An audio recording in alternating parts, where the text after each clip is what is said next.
Welcome to week 7 of the official ARCA Menards iRacing series, and this week we'll be heading to Watkins Glen for 15 laps. As usual, you'll want to build heat in your tires without scrubbing them, but unlike most tracks, you'll also want to warm up your brakes. Don't be afraid to drag out your corner entries throughout your warm-up lap as you get up to speed. It's easy to slip up and lose time in the first few corners, so I would recommend giving both laps your best shot. Build momentum in the final corner and use all of the RPM as you run up to 3rd gear to start your lap. Run to the top of 3rd gear, brake at the caution light, downshift into 2nd, and aim at the inside curb in turn 1. Trace it with your right sides and make sure you track out on exit. Stay on the curb and use it as leverage as you turn into the Esses, staying as close to the curbs on the right before giving it a slight lift for the left-hander. Don't hit the curb, as it'll run you wide and into the barrier. Hug the curb heading back right as you make your way down the backstretch. Brake hard around the 500 marker, drop down to 2nd gear, and aim the car at the grass behind the curbs through the chicane. Give it some throttle as you ramp over the left-hander and give yourself a straight shot to the carousel. Stay shallow on entry, but not too shallow as you run the shortest route around the carousel. Get hard onto the throttle as soon as you can see the corner begin to drop off. Allow the car to track out beyond the painted line and return to the racing surface before you reach the grass. Keep the car in 3rd gear and brake at the gap in the grass, dropping down into 2nd, getting the car rotated around the left-hander, and running back to the left side for the final corner. Brake, get the nose pointed as you track out to the wall to finish your lap.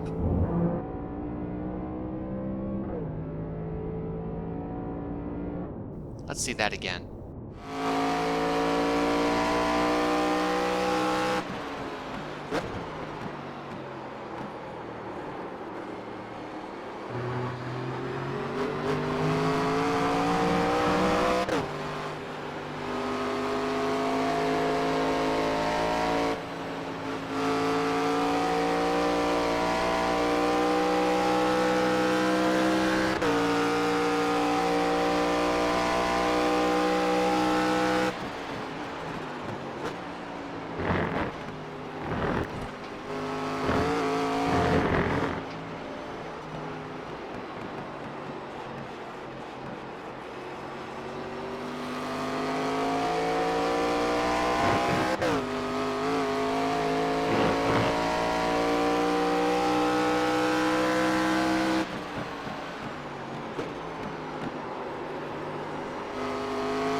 First gear will be the way to go this week, and once the field falls into line, your best course of action would be to run at 95% through the whole race.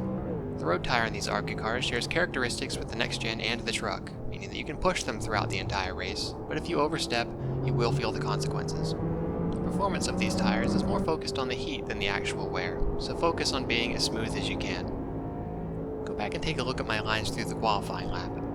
That'll be close to what the quickest drivers will be running throughout the week, but in order to sustain those lap times, you'll still want to take it easy on corner entry, turn in, and exit. You won't want to waste a single movement or square yourself off at any point around the track, so if you find yourself overdriving a corner, lift, brake, take the 1X as you let the car track out naturally.